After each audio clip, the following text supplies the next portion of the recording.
Why isn't the NBA as popular in China as it used to be? From what I've observed in my surroundings, I've also noticed this phenomenon. The NBA isn't as hot as it used to be. Whether it's young people or friends who are a bit older, they seem to prefer playing games. When you try to talk to them about which games are fun to play these days, they get into it, but when it comes to discussing the NBA or talking about a particular basketball star, there isn't as much interest. This is pretty normal, to be honest. The thing is, there are so many things to do these days, and basketball is just a part of life. I'm a good example of this. Besides watching NBA games, I also watch soccer, tennis, and snooker. I follow other sports too and don't put all my energy into basketball. In life, I often play games, watch anime and TV shows, and on weekends, I hang out with friends. There's a lot of entertainment to choose from.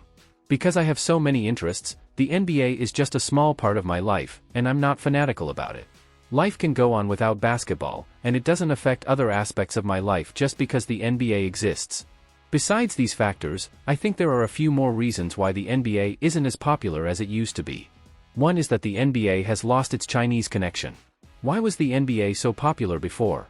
Mainly because of players like Yao Ming and Yi Jianlian, who frequently appeared on NBA courts.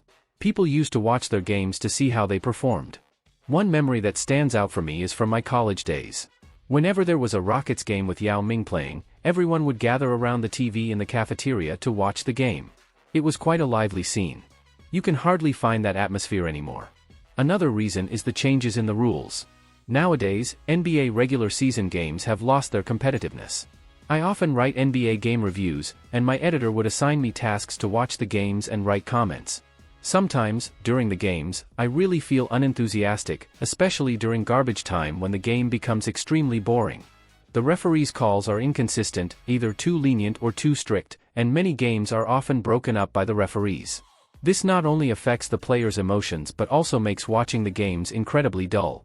Several times, I couldn't even finish watching an NBA game. I would turn off the screen halfway through because there weren't many exciting moments. Furthermore, the players have become smarter and started to slack off. Players like DeAndre Ayton from the Suns are typical examples of this. Whenever the boss is on the sidelines or the game is being broadcast nationwide, they play with great enthusiasm, giving you dunks and 30+15 stat lines that make you think they're top-tier superstars. But in games no one is paying attention to, they become lax, either missing easy layups or just strolling around the court, looking like they're going through the motions. Fans jokingly call this punching the clock. Rotation is also commonplace, with many players opting for rest during back-to-back games. In such games, the court is filled with second and third-string players, and it's clear that the game is being thrown. Who would want to watch the NBA in such situations? To be honest, NBA regular season games these days feel like a stage where everyone is just clocking in to collect their paychecks, and the competitiveness of the past is no longer there. Being the number one seed doesn't matter, the real competition starts in the playoffs. All these factors contribute to the current lackluster state of the NBA market, with diminished attention and waning popularity. It's unfortunate, but it seems inevitable. Thank you so much for joining us today. Stay tuned for more amazing content coming your way. Until next time, take care, and keep exploring with us. Don't forget to hit that subscribe button, like, and comment. See you in the next video?